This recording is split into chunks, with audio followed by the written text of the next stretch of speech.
નમસ્કાર, હું છું ગોપી ગાંગર અને આપ જોઈ રહ્યા છો નિર્ભય ન્યૂઝ. મારી સાથે તમને અત્યારે સ્ક્રીન પર પ્રદ્યુમનસિંહ દેખાઈ રહ્યા છે. પોલિટિકલ એનાલિટિક્સ છે અને એનાલિસ્ટ છે અને ભાવનગરથી આપણી સાથે જોડાયા છે. આજે ચર્ચા કરવી છે જયરાજ આહિર, માયાભાઈ આહિર અને તેમની સામે આવેલા કોળી સમાજની. કારણ કે કોળી સમાજ જે ભાવનગર અને ખાસ કરીને સૌરાષ્ટ્રના જે વિસ્તાર છે ત્યાં આગળ તેમનું એક અલગ પ્રકારનું પ્રભુત્વ છે. ત્યાં આગળ રાજનીતિમાં પણ એવું કહેવાય છે કે ભાઈ જ ચાલે, અને પુરુષોત્તમ સોલંકી માટે પણ એવું જ કહેવાય છે પ્રદ્યુમનભાઈ કે ભાઈ જ ચાલે. હવે આ કોળી સમાજ વર્સિસ આહિર સમાજ થઈ રહ્યું છે.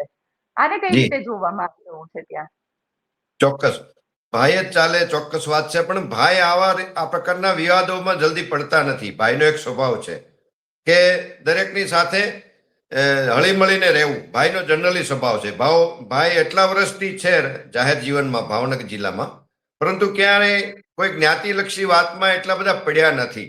પરંતુ આ વખતે આપણે જોઈએ છીએ કાંઈ મેટર એટલી બધી મોટી પણ નથી, પણ ચોક્કસ દુઃખદ છે.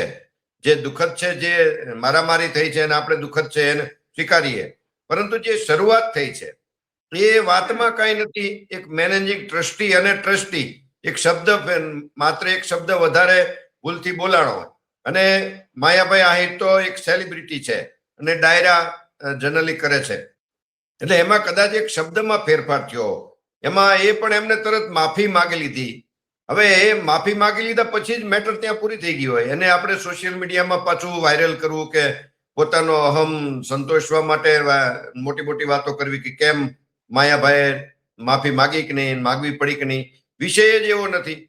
બગદાણા સંસ્થા પોતે જ એ રીતની સેવા કરે છે કે એનો ટ્રસ્ટી હોય કે એનો સેવક હોય, એને પણ કોઈ અહમ ન હોય. એટલે જે લોકો, જે ઝઘડો થયો છે, જે મારામારી થઈ છે, બંને પાર્ટીઓ જેને કહેવાય ને ગેરકાયદેસર પ્રવૃત્તિ હારે કનેક્ટેડ છે. જે ભોગ બનનાર પણ અને મારનાર પણ, બંને પાર્ટીઓ ક્યાંક ને ક્યાંક ખનીજ પ્રવૃત્તિ, ગેરકાયદેસર પ્રવૃત્તિ છે એમાં કનેક્ટ છે. એટલે એમને કઈ જૂની રંજીશ હશે કોઈ પણ બાબતની, એનો ફાયદો આમાં માયાભાઈ જેવા મોટા સેલિબ્રિટી છે, એમાં જયરાજ આહિર છે, એની આમાં ઇન્વોલ્વમેન્ટ કે આ મેટર બની તે એના નામ આગળ ધરીને આ કરવામાં આવ્યું છે.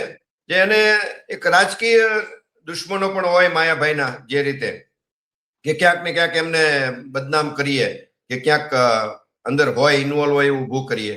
પરંતુ આ ખોટું થઈ રહ્યું છે. જે રીતે હીરાભાઈ પોતે ભલે જ્ઞાતિની લેવલે ઇન્વોલ્વ થાય, પરંતુ એક ચૂંટાયેલા પ્રતિનિધિ છે, એમને તટસ્થતા પણ જોવું જોઈએ. આજે આપણે જોયું બેન શ્રી આપણા નીમુબેન બામણીયાએ પણ સ્ટેટમેન્ટ આપ્યું. હવે પોતે પ્રતિનિધિ છે, સરકારના ચૂંટાયેલા છે, દરેક જ્ઞાતિ સાથે એક સરખું એમનું વર્તન હોય, જ્ઞાતિલક્ષી ન હોવું જોઈએ. આરોપીઓને જે પણ કાયદાકીય કાર્ય કરવાનું હોય, આરોપીની વિરુદ્ધ કરવાનું હોય છે, અને એમાં પોલીસ કરી પણ રહી છે. એના આપણે જોઈએ વરઘોડા પણ કાઢ્યા છે. પરંતુ ચોક્કસ વ્યક્તિનું નામ અંદર ઇન્વોલ્વ કરવું જ એવો ખોટો પૂર્વગ્રહ રાખવો એ ઉચિત નથી. આ પ્રકારનું અહીંયા સવાલ એટલા માટે ઉભો થયો કે હજી તો પોલીસે ઇન્વેસ્ટિગેશન પૂરું નહોતું કર્યું. એ પહેલા તો જયરાજ આહિરને ક્લીન ચીટ આપી દીધી. જ્યારે વ્યક્તિ એવું કહી રહ્યો છે અને એ પણ ફરિયાદી એવું કહી રહ્યો છે કે મારા ઉપર આમનો ફોન આવ્યો તો, જે લોકો ફોન ઉપર ત્યાં આગળ મને મારી રહ્યા હતા એનો વિડીયો શૂટ થઈ રહ્યો હતો, કોકને વિડીયો કોલમાં બતાડી રહ્યા હતા. તો તમને એવું નથી લાગતું કે પોલીસે કદાચ આ કેસમાં બહુ જલ્દી કરી દીધું, ઇન્વેસ્ટિગેશન કરવું જોઈતું હતું કે જયરાજ આહિરનું ઇન્વોલ્વમેન્ટ છે કે નહીં? જો જયરાજ આહિરનું ઇન્વોલ્વમેન્ટ હશે તો ચોક્કસ બહાર આવશે. કારણ કે જે શંકાના દાયરામાં પીઆઈ હતા એમની તો તરત બદલી કરવામાં આવી છે, અને હવે જે કોઈ ઓફિસર આવશે એ તટસ્થ તે તપાસ કરશે. એટલે જો એમાં એનું ઇન્વોલ્વમેન્ટ હશે તો ચોક્કસ બહાર આવશે. પરંતુ એનું નામ છે જ એવું પૂર્વગ્રહ રાખવો કે આગ્રહ ખોટો રાખવો એ પણ હિતાવહ નથી અત્યાર સુધીના. પણ એટલા માટે જ રખાયું કે એને ફોન કર્યો અને પછી હુમલો થયો. જો ફોન ન કર્યો હોત તો થયું જ ન હોત. બંને હું માનું છું ત્યાં સુધી, જ્યાં લોકલ જે બંને જે મારનારને પણ આ જે ઈજા થઈ છે, જે માજી સરપંચ નવનીતભાઈ, એમની સાથે કોઈ જૂની કોઈક રંજીશ હશે, અને એનો ફાયદો લેવા માટે કદાચ માયાભાઈનું નામ અત્યારે આ વિવાદને આગળ કરવા માંગતા હોય કે ઓલાએ કીધું હોય કે ના કીધું હોય માયાભાઈની સાઈડથી. છતાં એનો પોતાનો જૂની દુશ્મનાવટનો અરે એના હિસાબ. ઓડિયો સામે આવ્યા પ્રદ્યુમનભાઈ, ઓડિયો સામે આવ્યા છે. ઓડિયોમાં એવું સંભળાઈ રહ્યું છે કે જયરાજભાઈ એને કહી રહ્યા છે. એ પછી આજે તો વિડીયો સામે આવી ગયો જેમાં આરોપી જયરાજ આહિર સાથે ફાર્મ હાઉસ ઉપર બેઠેલા છે. હવે આને કઈ રીતે તમે ઇન્વોલ્વમેન્ટને ટાળી શકો? ના ના, જ્ઞાતિના લોકો હોય તો ભેગા તો બેઠા હોય. આપણે જોઈએ છીએ અનેક રાજકીય લોકોની સાથે એવા. સવાલ ઉભો થયો ને કે જયરાજ આહિરની પૂછપરછ તો કમસે કમ પોલીસે કરવી જોઈતી હતી. હા, કોઈ એ આરોપીનું કરવું નામ જોઈએ, આપી ચોક્કસ. રહ્યા છે. જે રીતે ગોંડલમાં તમે પૂરેપૂરી તપાસ કરો છો તો એવું આમાં પણ તો કરવું જોઈએ. જો એવું જયરાજ આહિરનો જો અંદર તમને ઇન્વોલ્વમેન્ટ હોય, સીધું ક્લીન ચીટ ના આપી શકાય. એટલે પોલીસ પણ એક્શન તો લેશે જ. હજી એકાદ દિવસમાં આટલો વિવાદ આપણે સીધો કરવો ઉચિત નથી. પોલીસ ચોક્કસ કાંઈ એક્શન તો લેશે કે એની ઇન્કવાયરી કરશે, એની તપાસ કરશે જ, ડીપમાં જશે જ. તે આટલો બધો જે હોબાળો થયો છે, બધી જ્ઞાતિ સમૂહ ભેગો થયો છે, અનેક નેતાઓ આગળ આવ્યા છે. એટલે નેતાઓએ પણ તટસ્થ રહેવું જોઈએ અને પોલીસે પણ જે કઈ આમાં કોઈ કદાચ જયરાજ આહિરનું જો ઇન્વોલ્વમેન્ટ હોય તો ચોક્કસ એમાં આગળ ચાલવું જોઈએ. પરંતુ હજી સમય છે, હજી 2 દિવસમાં આપણે સીધું ચોખ્ખું કહી ન શકીએ. હાજી, બિલકુલ, કારણ કે ચોખ્ખું તો કહી ન શકાય કે આની અંદર એનું ઇન્વોલ્વમેન્ટ છે કે નહીં, પણ પોલીસે એ દિશામાં ઇન્વેસ્ટિગેશન ચોક્કસથી કરવું જોઈતું હતું. પણ હવે અહીંયા આગળ વાત એ આવી રહી છે કે ભાજપના નેતા વર્સિસ ભાજપના નેતા, કારણ કે માયાભાઈ આહિર પોતે પણ ભારતીય જનતા પાર્ટીની વિચારધારા અને ભાજપના નેતાઓ સાથે જોડાયેલા છે અને અહીંયા સામે હીરાભાઈ સોલંકી એ પણ ભાજપના નેતા છે. એટલે આને હવે કઈ રીતે, કારણ કે પાર્ટી આને ટેકલ કઈ રીતે કરશે? જો માયાભાઈ પોતે એક સામાજિક વ્યક્તિ પણ છે અને પોલિટિક્સમાં હવે કદાચ આવવા માંગતા છે એવું લાગે છે. એટલે ક્યાંક ને ક્યાંક રાજકીય હરીફ ઉભો ન થાય કે રાજકીય હરીફ ઉભો થાય એ પહેલા જ એમને પછાડી દેવા, એ પ્રકારની કદાચ માનસિકતા હોય. બાકી આવી બધી જેને કહેવાય ને કે મેટર તો ચાલ્યા જ કરતી હોય છે. આવા વાદ વિવાદ વિખવાદ કે આવી જેને કહેવાય મારઝૂડના. હવે દરેક બે વ્યક્તિની મારઝૂડની વાત હોય ને સમાજનો મુદ્દો બનાવો, દરેક વખતે સમાજનો મુદ્દો બનાવો. અત્યારે આપણે જોઈએ છીએ લવ મેરેજને પણ સમાજનો મુદ્દો બનાવી રહ્યા છે. દરેક બાબતમાં સમાજ એક બાજુ સનાતન એકતાની વાત કરીએ છીએ અને બીજી બાજુ સનાતન ધર્મના અનેક સમાજો અંદરો અંદર આ રીતના વાદ વિવાદ ને વિખવાદમાં દુશ્મનાવટમાં અટવાયેલા છે.